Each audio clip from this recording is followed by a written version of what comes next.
समस्त को नमस्कार। आज संध्यार विशेष कार्यक्रम में आपको स्वागत करुच्ची। आप नियमित भाव में जो कार्यक्रम देखी आसुँच ता ना हूँ प्रदीप जलु थाउ। आज गोटे छोटिया प्रसंग आलोचना करवा। से प्रसंगटी हूँ सबु ही असार। ए जगत में आम जो समस्त विषय को सार बोली भावी थाउ, प्रभुंकर वाक्य कहे सकल ही असार। असार असार सकल ही असार। उपदेशक तार 12 अध्याय 8 लिखा जाए एवं उपदेशक कहते असार असार सबु ही असार। राजा सोलोमन कहीं शेष करी कहले असार असार सबु ही असार। आम यदि उपदेशक 1 अध्याय तार 2 पद एवं 12 अध्याय 8 पदरे आम यदि देखा आम यही कौतूहलपूर्ण पर्यवेक्षण आम पाइपर।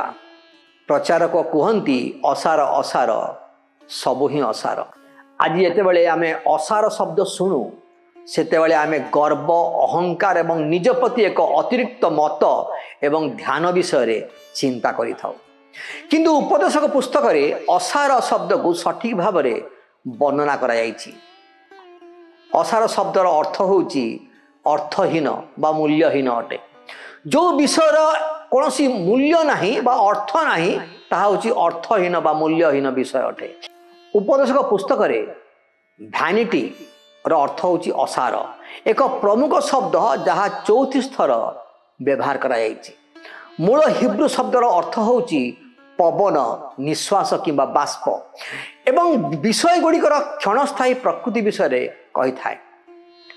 विभिन्न बाइबल संस्करण रे या को अर्थहीन, वृथा बा मूल्यहीन भाव में अनुवाद करा जायछि। जीवन में अनुभव करिया पई उपदेशकर निष्ठापर संधान तांकु किपरि भाव में एक सिद्धांत रे उपनीत होगा पहुंचे थिला जे मानवर अस्तित्वर कौनसी अर्थ बा उद्देश्य नहीं। से शेष तांकर अनुसंधान करिकी से पाउछंती। एवं उपदेशक पुस्तकर लेखक जी निजको प्रचारक किंबा गुरु बोली कहती से हेउचंती राजा दाऊदंकर पुत्र सोलोमन। सोलोमनकर निष्ठापर संधान से कौन से निष्ठापर संधान करुचंती सबु असार। ए जगतर समस्त विषय असार अटे। आमे यार लिखित प्रसंग रे वाक्य को अनुध्यान करने आवश्यक अटे। उपदेशक बाइबल रो अन्य कौनसी पुस्तक ठारू अतुलनीय अटे। तांको जीवनर परवर्ती वर्ष रे गुड़िक सोलोमन द्वारा लिखित यार केंद्रीय विषय वस्तु होउची ईश्वरंकर व्यतीत मानवर कार्यकलाप एवं मानवर लक्ष्य अर्थहीन अटे, मूल्यहीन अटे। तांको जीवनर एही ऋतुरे सोलोमन मनुष्यर कारण एवं बुद्धि व्यवहार करी जीवन को बुझीबा को चेष्टा करथिले। तांकर अनुसंधान शारीरिक क्षेत्ररू उपलब्ध सूचना उपरे आधार करी सांसारिक ज्ञानर दृष्टिकोणरू उत्पन्न होइथिला। जेतेबेले से उपदेशक लिखिथिले किंबा एपरी समय विषय चिंता करुथिले सेतेबेले सोलोमन ईश्वरଙ୍କ सहभागितारे से आसी थाई पारंती। ईश्वर सहित एक गभीर संपर्क रे थाई उपदेशकर उपदेश गुड़िकर स्वर्गीय दर्शन माध्यम रे आंभ मानक निकट रे उपस्थापना करने को से इच्छा कले। अनेक सांसारिक दार्शनिक परी ईश्वर एवं तांको स्वर्गीय प्रकाशरू अलगा होई सोलोमन सिद्धांत कले जे जीवन रे कोनोसी महत्व नहीं। गुरुत्व नहीं, मानव अभिज्ञतार कौनसी उद्देश्य नहीं। यही गुरुत्वपूर्ण विवरणी उपरे आधार करी सोलोमनकर संधान प्रमाणित हैला। पृथ्वी रे मनुष्यर जीवन सीमित समय मध्य सीमित थिला। मनुष्यर जीवन ए पृथ्वी मध्य एक सीमित समय मध्य सीमित अटे। ईश्वरंकर व्यतीत निजको प्रकाश करिबा और निज लक्ष्य एवं उद्देश्य को हासिल करिबार सीमा रेखार पहुँचबार प्रकृत अर्थ होउची आमे आम जीवन रे वास्तव रे खाली एवं अर्थहीन विषय को आमे प्रायोरिटी दे थाउ बा महत्व दे थाउ। अनंत मूल्यर उपेक्षा आम जीवन कौन प्रकृत मूल्य नहीं। मोर प्रिय भाई भणी माने जेतमे आमे अनंत मूल्य को उपेक्षा करू सेतेबेले आम जीवन कौन प्रकृत मूल्य नहीं बोली सोलोमन तांकर उपदेशक से प्रकाश करती। उपदेशक से समय सहित कथा हुअन्ति। उपदेशकर पुस्तक आमको से समय सहित कथा होगा बाध्य करे जेतेबेले जीवन खाली देखा जाए किंबा किसी अर्थ नहीं बोली मने हुए। आमर मानवीय अनुभूति अनेक समय रे द्वंद्वपूर्ण एवं विस्मितपूर्ण होता है।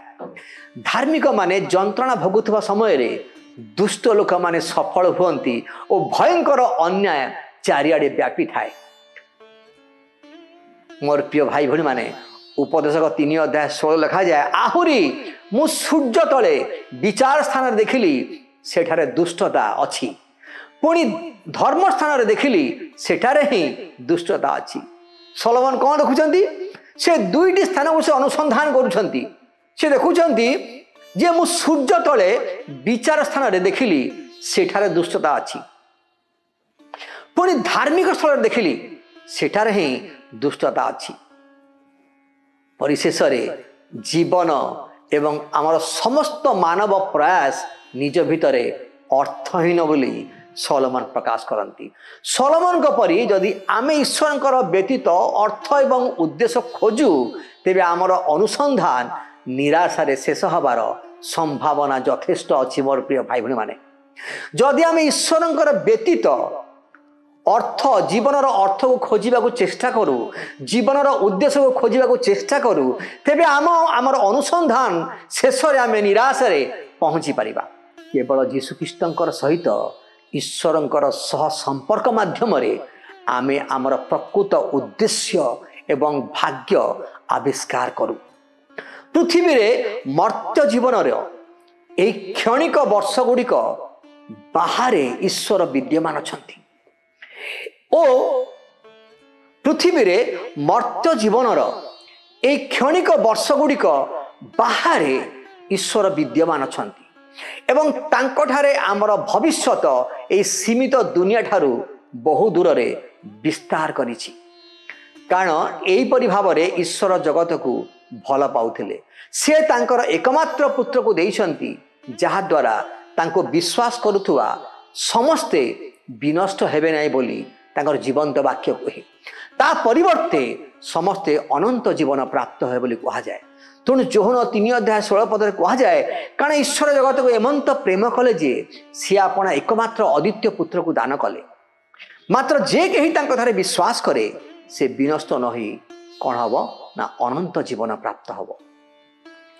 आमे मोर प्रिय भाई भणी माने पृथ्वी तांकर प्रतिनिधि भावा पाई ईश्वरंकर प्रतिमूर्ति एवं सादृश निर्मित होइछु। जहाँ आदि पुस्तक 1 अध्याय 26 पद लिखा जाए, तांको ठारे आमे आविष्कार करू जे आमे किए एवं आमे कौन पाई सृष्टि होइछु। कारण आमे ईश्वरंकर मास्टरपीस अटू। ईश्वर हमको मास्टरपीस भाव तैयारी करछंती। से ख्रीष्ट जीशुख्रीष्टଙ୍କ ठारे से ख्रीष्ट जीशुख्रीष्टଙ୍କ ठारे हमको नूतन भाव सृष्टि करिछंती। तेणु से आम पाई बहु पूर्वर योजना करिथिबार आमे ईश्वरंकर वाक्य रे देखिबा को पाऊ। जदि आपण एफिसियो 2 अध्याय 10 पद देखिबे लिखा जाए, कारण आम्भे माने ताहांकर रचना से समस्त सत्कार्य आम्भे माने करिबु बोली ईश्वर पूर्वरु योजना करिथिले। आचरण में से सबू साधन करने निमंते ख्रीष्ट जीशुंग ठारे सृष्ट। मोर प्रिय भाई भणी माने ईश्वर दृष्टि रे प्रत्येक मानव जीवनर अमूल्य मूल्य एवं महत्व अच्छी। ईश्वर दृष्टि रे प्रत्येक मानव जीवनर एक अमूल्य मूल्य अच्छी, एक महत्व अच्छी। आम्भे माने तांकर बहुमूल्य संपत्ति तांकर ध्यानर केन्द्र अटू। यदि आप द्वितीय विवरण 32:10 देखिए, जिखरिया तार 2 अध्याय 8 पद देखिए एवं गीत संहिता 17 अध्याय 8 देखिए, ता स्पष्ट भाव में आम बुझा पारू। जेतेबेले ईश्वर आम जीवन में उपस्थित से आमर उत्स आमर धन अटंती। आम जीवन अर्थ एवं उद्देश्य होता है। जेतेबेले आम पृथ्वीर विषय नुहे स्वर्गीय विषय गुड़िक विषय चिंता करवा, मोर प्रिय भाई भणी माने आम प्रकृत जीवन आविष्कार करिपरिबा, जहाँ ख्रीष्टों सहित ईश्वर ठारे लुचि रही लुकायित अच्छी। जदि आप कलसिय तार 3 अध्याय 2-3 देखिए लिखा जाए, पार्थिव विषय आसक्त न होई ऊर्ध्वस्त विषय आसक्त हुओ, कारण तुम्हें माने मरी अछ आ तुम्ह मानकर जीवन ईश्वर ठारे ख्रीष्टों सहित गुप्त अच्छी। कौन अच्छी ना गुप्त अच्छी। अनेक मनीष जेपरी करती सलोमन ईश्वर इच्छा बाहर एवं तांको उपस्थिति व्यतीत जीवनर अर्थ खोजिले। से खोजा चेष्टा कले ईश्वर व्यतीत ईश्वर बाहर ईश्वर इच्छा बाहर तांको उपस्थिति व्यतीत मनीष जीवनर उद्देश्य को से खोजापी आम चेष्टा करूँ, आम विफल होता। तांकर संधान असार बा शून्य स्थान रे समाप्त हला। से कहते असार असार सकल ही असार, सूर्य तले समस्त विषय ही असार अटे, किंतु जीशुख्रीष्ट ठारे जीवन अच्छी। जी होचंदी पथ सत्य एवं जीवन, जहाँ जौन तार 14 अध्याय 6 लिखा जाए। एठारे मोर प्रिय भाई भणी माने प्रभुंकर वाक्य कहे जे ईश्वरंकर राज्य को अन्य समस्त अपेक्षा खोज और धार्मिक भाव में बंच एवं से तुमको आवश्यक करुवा समस्त विषय देवे। जहाँ माथ्यू तार 6 अध्याय 33 लिखा जाए। कौन लिखा जाए? किंतु तुम्हें माने प्रथम राज्य धार्मिकता अन्वेषण कर, आ ये समस्त विषय मध्य तुम मानक दियाजिव। प्रभुंक ठारे आमर कार्यर अर्थ अच्छी मोर प्रिय भाई भाई माने। तेणु मोर प्रिय भाई और भौणी माने दृढ़ एवं अस्थायी विषय को निज जीवन रे अस्थायी भावे उपभोग करने उचित। जो विषय आम जीवन रे अस्थायी अटे से विषय गुड़ी को आम अस्थायी भावे भावी ताकू उपभोग करने उचित। मात्र से आसक्त हवा उचित नुहे। से समस्त विषय रे आम आसक्त हवानी। सर्वदा प्रभुंक पाई उत्साह सहित कार्य करिबा, कारण आपण जानती जे प्रभुंक पाई आपण जहा करंती ताहा केबे हेले व्यर्थ हुए नाही। हालेलुया। जेतेबेले जने मनुष्य प्रभुंक पाई किछि करे, जहा किछि करे ता व्यर्थ हुए नाही। प्रथम करंथियो तार 15 अध्याय 58 लिखा जाए, अतएव हे मोर प्रिय भाई माने प्रभुंक सेवारे तुम मानकर परिश्रम निष्फल नुहे। यह जानी प्रभुंक कार्य सुस्थिर और अटल रही सर्वदा अधिकरु अधिकतर जत्नवान हुआ। जेतेबेले आमे केवल यही पार्थिव जीवन उपर ध्यान देबू, सूर्य तले चलीथिबा सबु किछि यह अर्थहीन मन हुए। पवन को गोड़ाइया परी मन हुए, पवन पछरे गोड़ाइया परी मन हुए। तेणु उपदेशक 1 अध्याय 14 पदरे लिखा जाए, सूर्य तले कृत समस्त कार्य मु निरीक्षण करिअछि।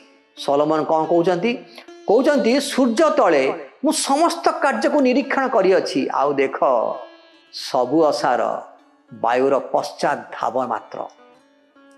किंतु जेतेबेले आमे जीशुख्रीष्टंकर संपर्क माध्यम ईश्वर को जानू, सेतेबेले आमे तांक राज्य रे प्रचुर जीवन पाई थाउ एवं पृथ्वी रे समस्त रूपा और सुना ठारू अधिक मूल्यवान स्वर्गीय धन आमे प्राप्त होई थाउ। से स्वर्गीय धन को आमे प्राप्त होई थाउ।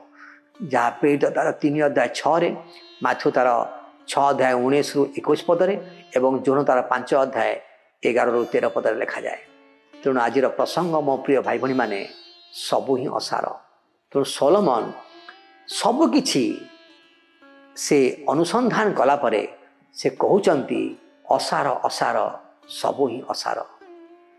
आज आमे से असारता पछरे धाइछु कि प्रभु कहउचंती जो विषय गुड़िक ए जगत रे क्षणस्थायी अटे जहाँ चिरस्थायी नुहे आमे से समस्त विषय को क्षणस्थायी भावी आमे ताकू उपभोग करिबा एवं चिरस्थायी विषय पछरे आमे धाववान हवा ताहले आमे अनंत गौरव रे ईश्वर सहित स्वर्ग राज्य रे प्रवेश करि परिबा। विश्वास करूची प्रभु आज अल्प वाक्य द्वारा आपण को कथा कहिसंती। नमस्कार।